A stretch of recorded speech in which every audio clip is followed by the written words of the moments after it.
Empezamos entonces. Buenos días con todos. Gracias por estar aquí. Bienvenidos. Damos la bienvenida al doctor Cristian Baca, médico, psiquiatra y psicólogo clínico. Estamos muy agradecidos porque nos acompañen este día eh, y colabore con nosotros en este proyecto sobre salud mental al que hemos titulado Rompiendo Estigmas. Nuestro proyecto tiene como objetivo comprender los trastornos mentales desde una mirada integral que incluya los procesos bioquímicos, los procesos cognitivos y los procesos socioculturales involucrados en los trastornos mentales. Pero además, el objetivo más importante del proyecto es promover una mirada más sensible, más abierta, más empática y libre de estigmas sobre los trastornos mentales y promover en la sociedad una capacidad de apoyar e integrar a las personas que están sufriendo de trastornos mentales. Entonces le damos una muy calurosa bienvenida, le agradecemos mucho y podemos dar inicio con la charla. Bueno, muchas gracias. Gracias por la invitación, Estela. Y yo voy a hablarles un poco hoy día de la salud mental en forma general, haciendo un poco más de énfasis en la depresión y la ansiedad, que son dos de los trastornos más prevalentes y que han aumentado muchísimo más, incluso en esta época de la pandemia. Voy a ver si es que ya. Voy a empezar mi presentación y yo les quiero comentar una historia primero que me parece importante justamente para este tema que vamos a tratar el día de hoy, que es los estigmas. David Rosenham fue un psicólogo que era profesor de la Universidad de Stanford. Él es muy importante en la charla del día de hoy. Él hizo un experimento entre 1969 y 1972 que se tituló Sobre estar cuerdo en sitios de locos. David Rosenham era un psicólogo que en estos años, entre el 69 y el 72, entrenó a pacientes que aparentemente eran sanos, dándoles síntomas, como un checklist de síntomas, para que fueran admitidos en un centro psiquiátrico. En el 73 publicó en la revista Science este artículo sobre estar cuerdo en sitios de locos y realmente los resultados hicieron un impacto inmenso en el área de la psiquiatría. En los reportes él encontró que todas las personas que fueron a este centro psiquiátrico, que eran estudiantes entrenados, fueron hospitalizados. Incluso, a pesar de que después de que fueron ingresados actuaron normalmente, llegaron a estar hospitalizados hasta 52 días. 7 de ellos fueron diagnosticados de esquizofrenia. Se les dio tratamientos que incluso iban en contra de su voluntad, que incluían corriente eléctrica, medicamentos, sedación, inmovilización física. Y esto puso un foco tan grande sobre los movimientos antipsiquiátricos que incluso llevó a un movimiento social, cultural. A los 2 años de esta presentación, se hizo la película bastante famosa One Flew Over the Cuckoo's Nest, que habla acerca de los maltratos que viven las personas en los centros psiquiátricos. Y justamente habla de un criminal que finge sus síntomas para escapar de la prisión e ir a un centro psiquiátrico. Obviamente empezaron las campañas antipsiquiátricas fundamentándose en estos estudios de Rosenham, que hablaban que la psiquiatría es un invento de las farmacéuticas para poder vender, haciendo de las personas sanas, personas que viven su vida de algo comercial. A partir de esto, bueno, mucha gente critica la psiquiatría, la psicología, y fue tanto el golpe que recibió la Asociación Americana de Psiquiatría que entrenó a varios de sus médicos hospitalizados para que puedan detectar a nuevos pacientes falsos. En 1975, el APA dijo que habían detectado 15 casos falsos y estaban orgullosos de esto, y al año siguiente Rosenham dijo que él no había enviado ningún paciente más. Por lo tanto, fue otro duro golpe para la Academia de Psiquiatría. ¿Por qué les cuento esto? A diferencia de la medicina de las otras ramas, como por ejemplo, la cardiología o la endocrinología, en la parte psicológica, psiquiátrica, no tenemos fundamentos para poder diagnosticar una enfermedad. De hecho, no tenemos todavía el conocimiento para poder saber cuáles son las causas. Tenemos muchísimas hipótesis, pero ninguna ha sido comprobada. Y no tenemos tampoco métodos que puedan ayudarnos a diagnosticar.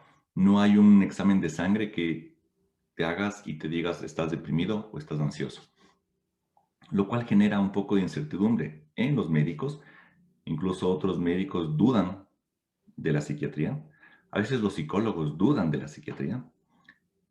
En todo caso, esto hizo, a partir de los estudios de Rosenham, que la Asociación Americana de Psiquiatría y Psicología forme o se haga más específico su libro de diagnóstico, el DSM, con criterios. Y les cuento esto que va en contra de la psiquiatría, para que entiendan el impacto que se tiene en relación a la psiquiatría. ¿Por qué se ha mantenido hasta ahora este concepto de que la psiquiatría no es cierta? Porque no hay forma de comprobarla. No obstante, esto no hace que la patología de la salud mental sea real.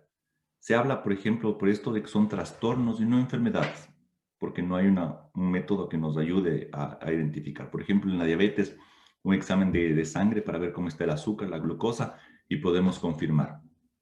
¿Ok?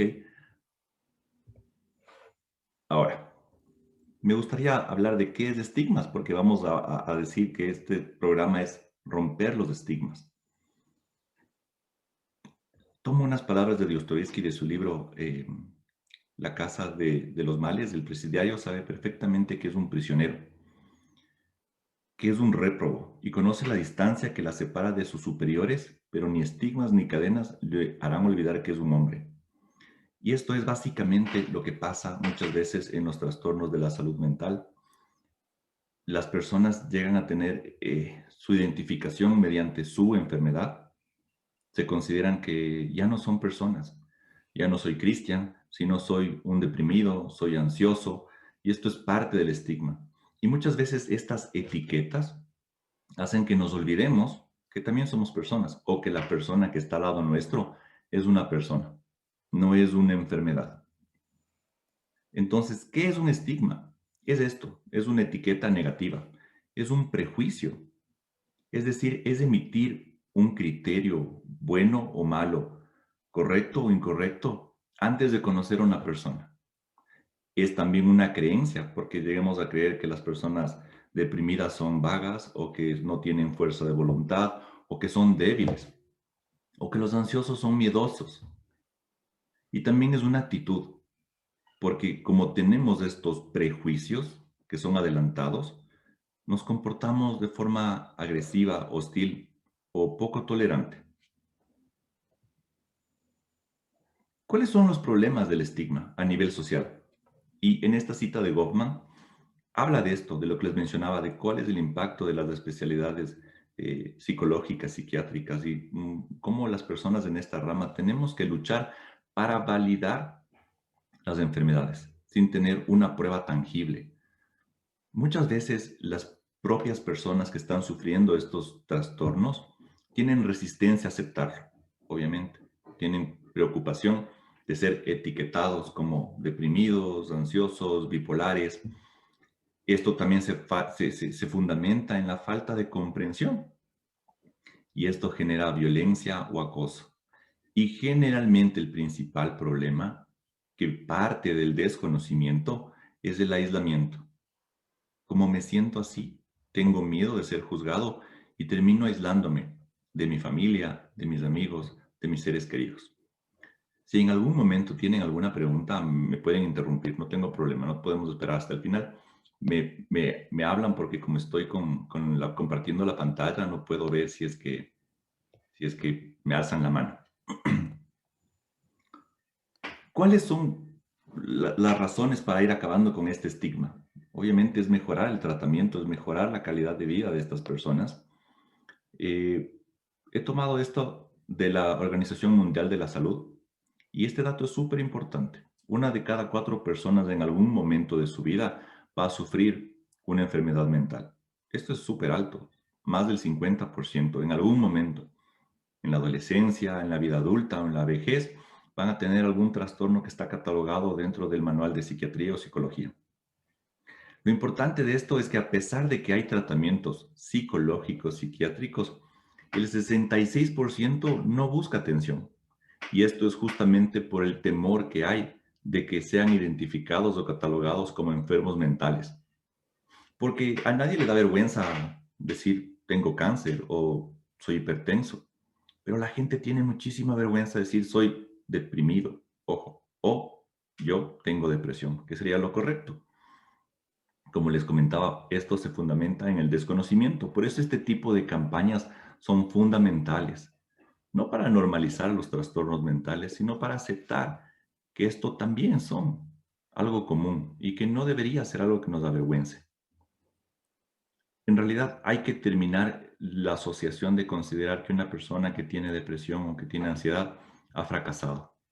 Los estándares actuales, y esto es un análisis muy complejo que tal vez el día de hoy no nos alcanzaría el tiempo, nos hacen pensar que tal vez eh, las condiciones de vida actuales dentro del capitalismo, en donde el éxito se considera o se relaciona en relación a la cantidad de dinero que tienen las personas, al nivel de felicidad, el impacto que era incalculable hace algunos años de las redes sociales, en donde las personas se presentan como felices, y eso se ha considerado el éxito. Yo soy exitoso o tengo una buena vida cuando soy feliz, haciendo que las otras emociones que son normales, como el miedo, la ira, la tristeza, sean evitadas.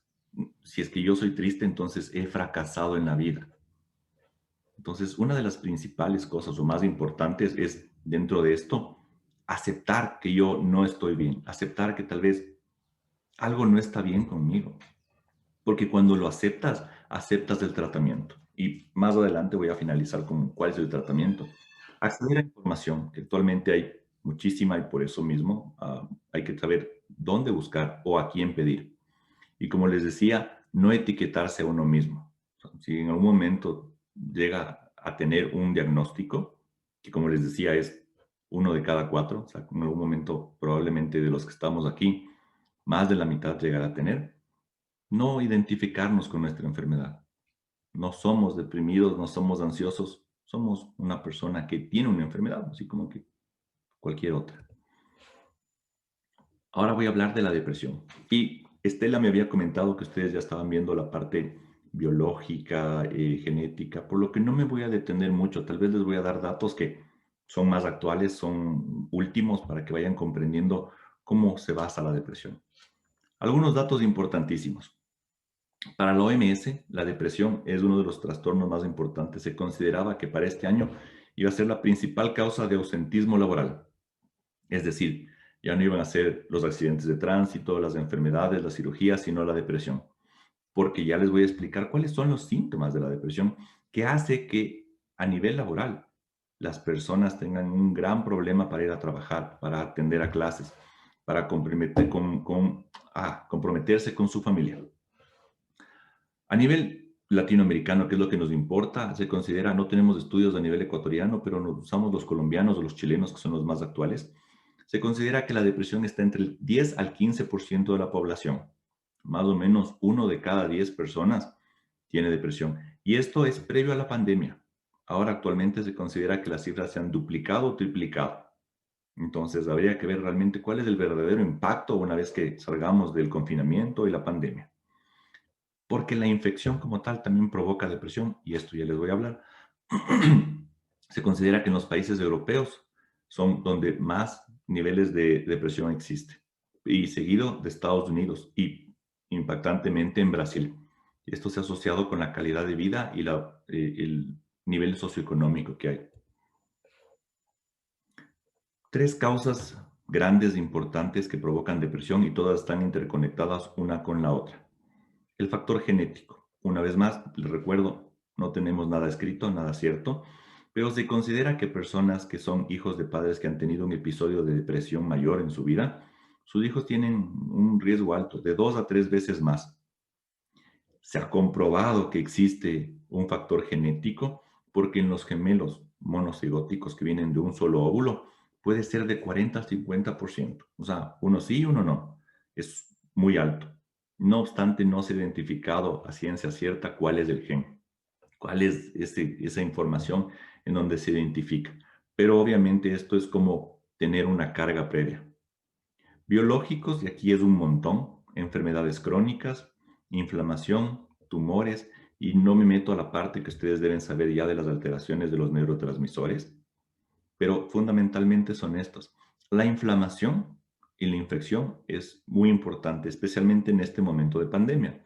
Se ha demostrado, ya más allá, eso sí, de cualquier duda, que todos los procesos infecciosos, inflamatorios, provocan una alteración porque elevan el cortisol.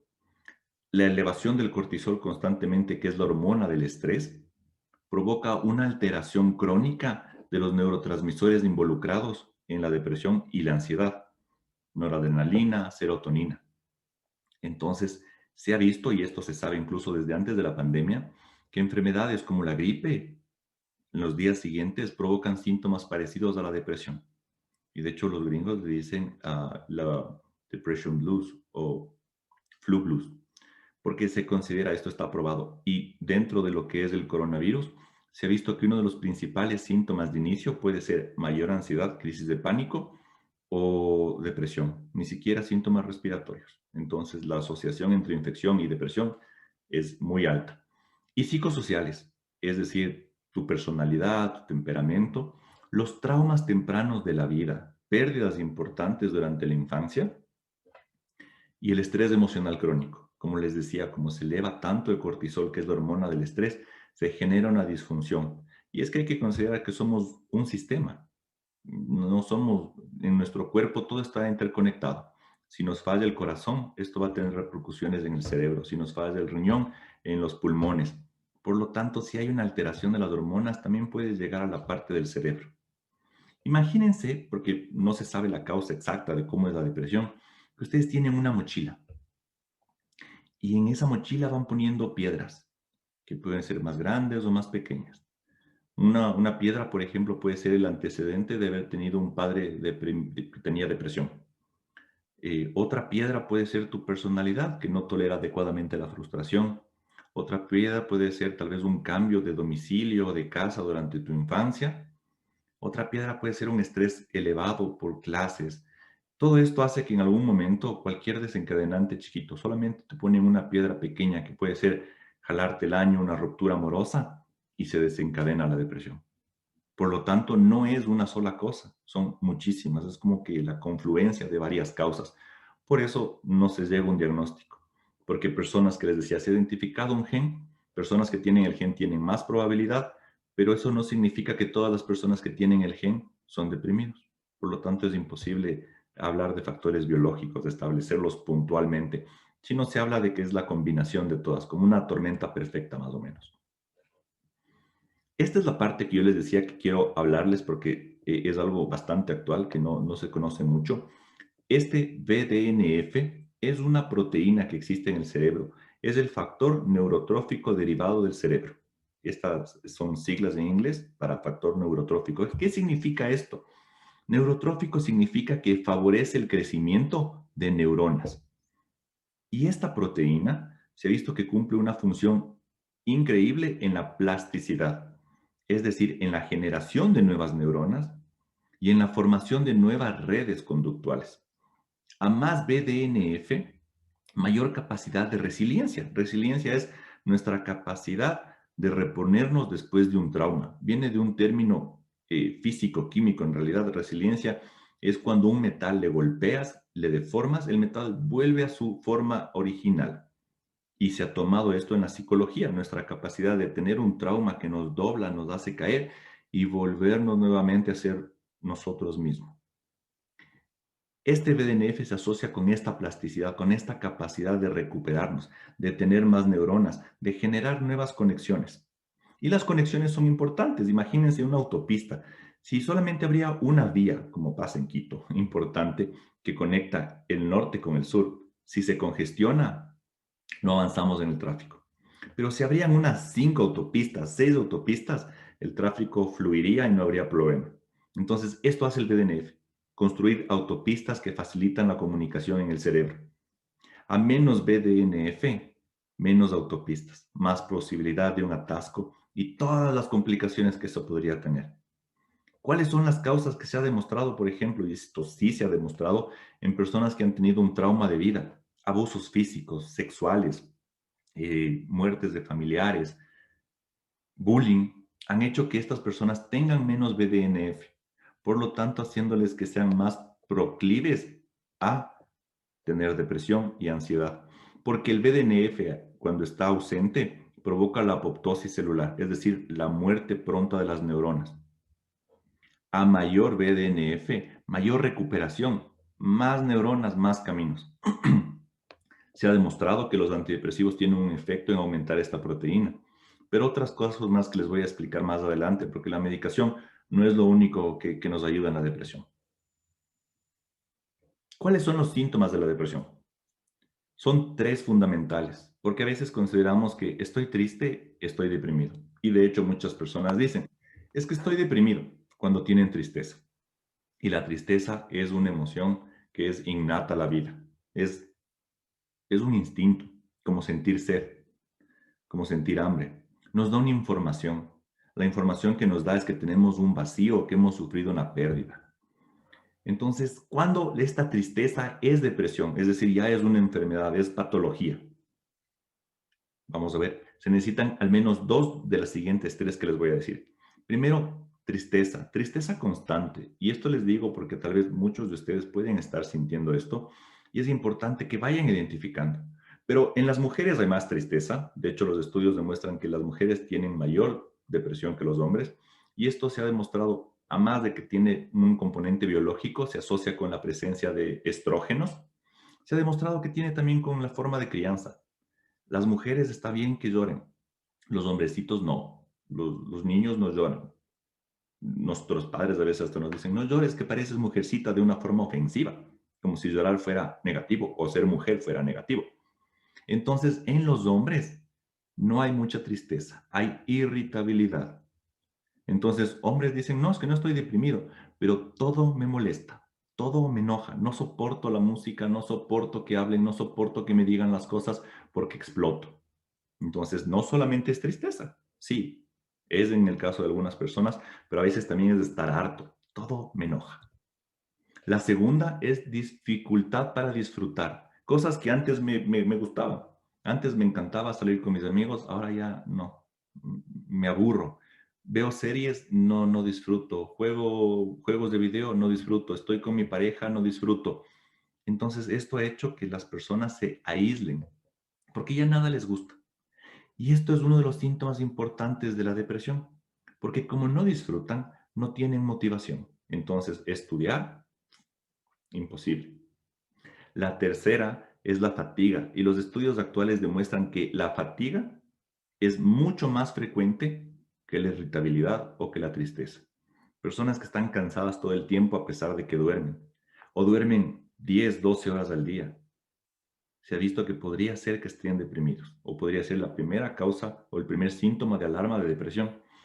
Esta fatiga, unida a la falta de disfrutar las cosas de la vida, hacen que las personas que tienen depresión tengan una apatía a la vida. Que las cosas pequeñas como levantarme, bañarme, cepillarme los dientes, sea algo totalmente imposible. Y aquí viene parte del estigma.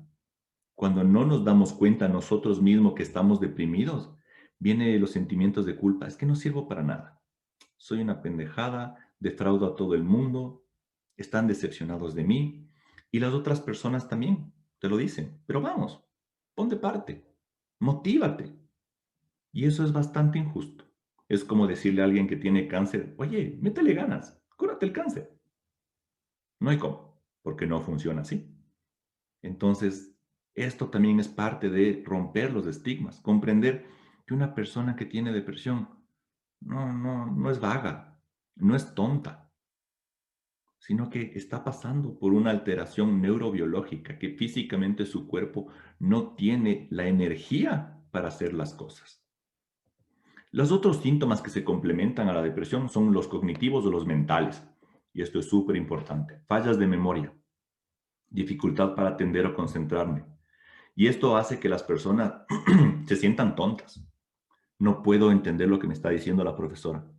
Leo esto 5 veces y no entiendo. Es que realmente, ¿para qué vivo si soy una pendejada? Mis papás no me quieren y encima más, yo no entiendo la vida.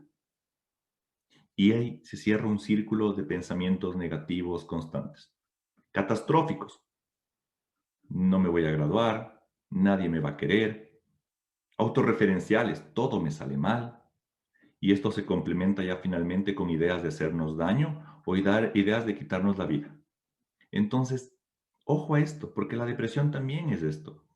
Es no comprender lo que me dicen las personas, tener una dificultad tremenda para entender lo que me dicen o solucionar problemas fisiológicos. Hay alteración del sueño, o duermo mucho o no duermo, o duermo y me despierto a medianoche, disminución del deseo sexual. Y esto puede ser importante porque en algunos hombres jóvenes como de su edad se presenta no puedo tener erecciones o no puedo o tengo eyaculación precoz, es decir, tengo un orgasmo en poco tiempo, lo cual todo esto incrementa también la tristeza. En las mujeres, dificultad para alcanzar el orgasmo. Apetito, comer mucho o no comer nada. Comer cuando no tengo hambre. Afectivos que ya son desesperanza. Es decir, nada va a mejorar nunca. Nunca va a cambiar esto. Y la apatía que ya les decía. Todo esto es depresión. No solamente es tristeza. Y es importante que comprendamos que así es como vive una persona que está deprimida. Por lo tanto, pedirle que ponga de parte, pedirle que salga a hacer ejercicio, es complejo. Y es generalmente forzarle a que la persona sienta que es un fracaso. Pero, aquí hay un pero, también es importante que nos activemos. Y ya voy a comentarles un poquito al final. No sé si hay alguna duda, alguna pregunta aquí en relación a la depresión. Bueno, si hay, en algún momento podemos volver, no hay ningún problema. Entonces yo les hablaba del BDNF y de la neuroplasticidad. ¿Por qué es importante el BDNF? Entonces, porque nosotros tenemos la habilidad de controlar la cantidad de esta proteína en nuestro cerebro. ¿Cómo? Haciendo el ejercicio. Porque se ha demostrado que el ejercicio físico, al menos 45 minutos al día, al menos 5 días a la semana, eleva los niveles de BDNF. Por lo tanto, si yo les decía así, la depresión hace que no tenga ganas de hacer ejercicio, es un círculo. No puedo esperar a sentirme bien para hacer ejercicio. Tengo que hacer ejercicio para empezar a sentirme bien. Entonces, si bien es malo que nos digan pon de parte, si nosotros no nos hacemos responsables de nuestra enfermedad, tampoco vamos a salir adelante. Es necesario la comprensión de nuestra familia, de nuestros amigos, pero también nuestra autorresponsabilidad. Así como una persona que tiene diabetes no tiene la culpa de tener diabetes, pero si él sigue tomando 2 litros de Coca-Cola, toma alcohol y fuma, no hace ejercicio, va a tener complicaciones a futuro. Dormir. Dormir es súper necesario y esto es por una razón importante. Cuando no dormimos o tenemos insomnio, los receptores de serotonina en nuestro cerebro no funcionan. Entonces, no importa cuánta serotonina tengamos en el cerebro, si no dormimos adecuadamente, nunca vamos a mejorarnos de la depresión. Y esto hay que considerar porque sobre todo ahora con las redes sociales, los teléfonos celulares, las tablets, las televisiones, hace que nuestros ciclos de sueño vigilia se queden alterados, es decir, dormimos poco tiempo y esto hace que al otro día estemos irritables, más tristes, más ansiosos. Se ha demostrado más allá de la duda de que la obesidad y el azúcar disminuyen el BDNF por procesos de inflamación que les mencioné antes, que están totalmente relacionados. Y como les decía, el estrés. ¿Por qué? Porque el cortisol elevado constantemente hace que disminuya el BDNF. Por eso situaciones de estrés, como estar en una relación que a veces no es adecuada, problemas de trabajo, hace que nos sintamos tristes. Ahora la ansiedad. La ansiedad es la segunda causa más frecuente de trastornos psiquiátricos, psicológicos a nivel mundial. El país que más tiene es Estados Unidos y esto es seguido o muy de cerca de Japón, en los países asiáticos. Una vez más, esto está relacionado con toda la construcción social. Por ejemplo, en Japón las personas trabajan tanto que mueren por estrés laboral, mueren por cansancio, porque en estas culturas japonesas el valor del honor, la responsabilidad es extremadamente alto. En esas sociedades hay un aislamiento social. De hecho, hay sitios donde te arriendan mascotas para que vayas a acariciarlas, porque su estilo de vida es tan exigente que no tienen tiempo para tener mascotas. Entonces van a un sitio donde pagan para durante una hora jugar con un perrito. Eso habla de cuál es el impacto social de las exigencias de ellos. Por eso ellos tienen niveles de ansiedad inmensos, seguidos de los americanos y nosotros también, porque somos bastante gringos. Nosotros tenemos una influencia cultural americana muy alta, en donde el éxito se mide en relación al dinero. Y para tener dinero a veces hay que ir más allá de lo que podemos, dejando de lado amigos, familia, etcétera. Es una enfermedad bastante alta, es la segunda que le sigue en la depresión. En algunos países incluso hay más ansiedad que depresión. ¿Por qué? Porque ansiedad tenemos algunos tipos, dependiendo la clasificación, ya sea del DSM o del CIE, que es la clasificación internacional de enfermedades. Esta TAG es trastorno de ansiedad generalizada. ¿Qué es eso? Todo el tiempo estoy ansioso, todo el tiempo siento que algo malo va a pasar. Es tener una angustia constante y no tener idea por qué. Ya les voy a hablar de los síntomas de la ansiedad en general. El trastorno paroxístico de pánico o las crisis de pánico, que es un evento autolimitado, 10, 7, 10 minutos, en donde hay dos cosas. Una, un pensamiento de que algo malo va a pasar, algo tan grave como me voy a morir, me voy a volver loco, acompañado de síntomas físicos, palpitaciones, sudoración, desmayos, náusea, vómito, diarrea. Todo esto hace que ese momento, esos 7 minutos, las personas sientan que van a morir. Tan intenso que van a emergencias y dicen, me voy a morir, hágame algo. No una, tres, cuatro, cinco veces, para que vean la intensidad. Y lo importante de la crisis de pánico es que ya luego la persona tiene miedo al miedo, porque es tan severo. O sea, imagínense un momento que hayan sentido tanto miedo, pero al extremo de sentir que se van a morir, que cualquier cosita que te recuerde a eso te desencadena pánico. Entonces, estás haciendo ejercicio y tu corazón está latiendo y dices, uy, me va a dar, te da. A más de eso están las fobias, que son miedos específicos a algo, miedo a la oscuridad, miedo a los perros, miedo a las mujeres, miedo a los hombres. Eso es algo que es puntual. Aquí también se la considera la ansiedad social, porque es un miedo extremo, como una fobia, a interactuar en público. Es un miedo a ser juzgado, miedo a ser evaluado, y esto hace que las personas sean retraídas, que no se expongan a situaciones donde puedan ser públicamente evaluados, como hablar en público, como dar una presentación, perdón, o incluso salir a centros comerciales, porque aquí hay otro componente que es la agorafobia, que es el miedo a los espacios abiertos. En algunas clasificaciones le ponen al trastorno de estrés agudo y al trastorno de estrés postraumático, pero se le está considerando como una enfermedad aparte. ¿Qué es esto? Es después de un evento traumático en donde tu vida estuvo en peligro, tú tienes una ansiedad extrema relacionada a estos recuerdos, pensamientos intrusivos que entran y están todo el tiempo en tu mente, dificultad para dormir, ansiedad, angustia y todos los síntomas físicos. La ansiedad, como les decía, tiene dos componentes, incluso un poco más, porque algunos les ponen cognitivos y conductuales. Pero básicamente, como para no alargarnos, son estas dos. Físicas, que son más de 250. Mareos, náusea, pérdida de fuerza en un brazo, perder el conocimiento, desmayarse, la taquicardia, falta de aire y sobre todo los mentales o psicológicos, preocupaciones, estar enojado, dificultad para concentrarme, dificultad para dormir. Y como les mencionaba, la ansiedad, los trastornos de ansiedad, las crisis de pánico, que son estos momentos de corta duración, pero tan intensos que algunas personas, por tratar de escapar de esto, suelen cometer actos impulsivos como lanzarse de un puente, lanzarse de un edificio, para que vean la intensidad tan grande que es. Y claro, aquí está lo mismo. Tienen sentimientos físicos que son muchísimos, todo casi de ansiedad, y problemas mentales como dificultad para concentrarse o dormir. Y esto hace que tú no puedes quedarte quieto, estés en constante movimiento, estés moviendo las manos, moviendo los pies, hablando mucho, moviéndote de un lugar a otro. Al igual que la depresión, nosotros podemos hacer cosas para mejorar la ansiedad. Entre esas, por ejemplo, es la meditación o los ejercicios de relajación. Está comprobado médicamente, científicamente, que la relajación funciona. ¿Por qué? Porque les hablaba del cortisol elevado.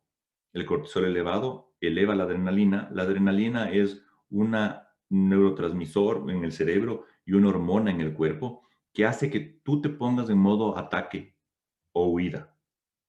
Aumenta el ritmo de tu corazón para que bombees más sangre y puedas correr o puedas pelear. Imagínate estar todo el tiempo así, vigilante, viendo a todo lado porque todo es peligro.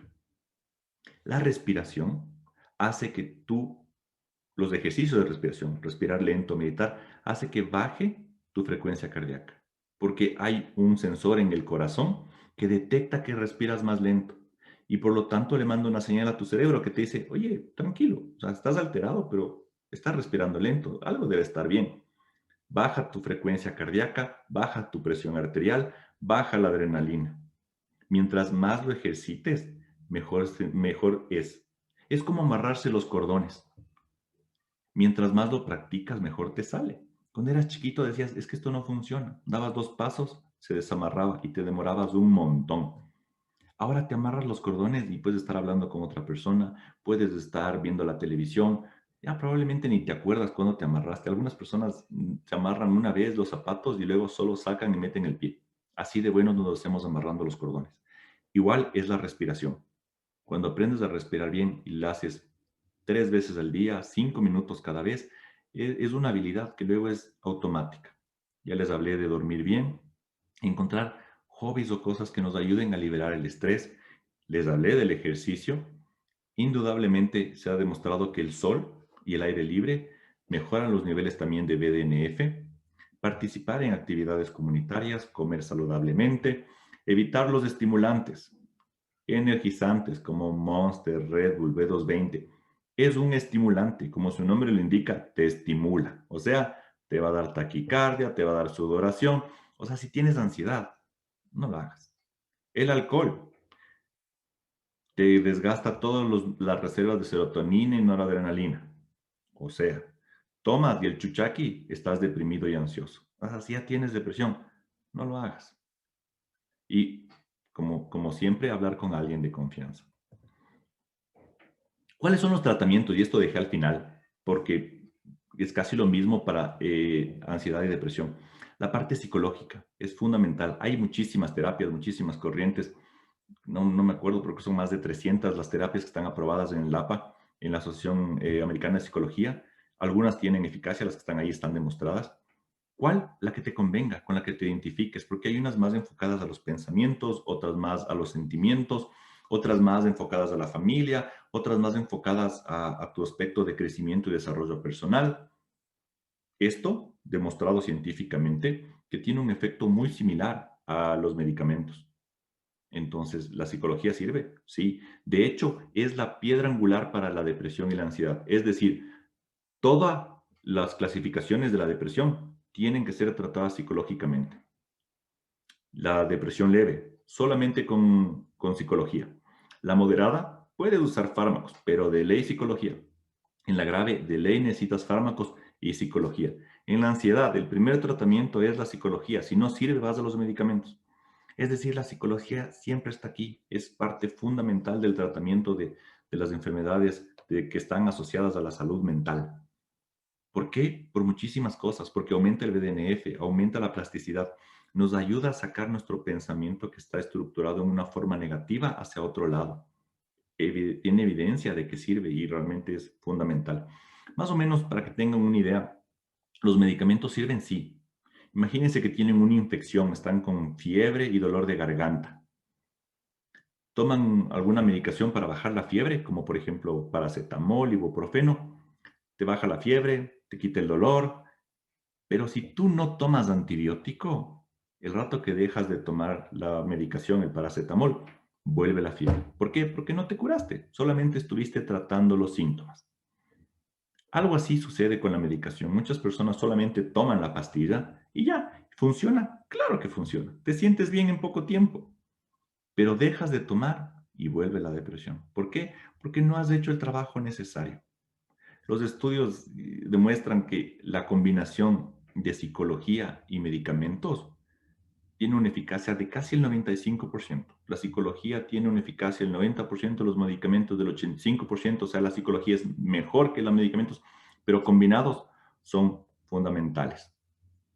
Los antidepresivos, que son los medicamentos que generalmente se usan en la depresión y la ansiedad, funcionan de la siguiente forma. Eh, Tenemos nosotros neurotransmisores en el cerebro. Aquí hay una neurona que está al lado izquierdo y al lado derecho otra. ¿Cómo se comunican las neuronas? De dos formas. Electricidad, que es la más rápida, pero es inmediata, se acaba al poco tiempo.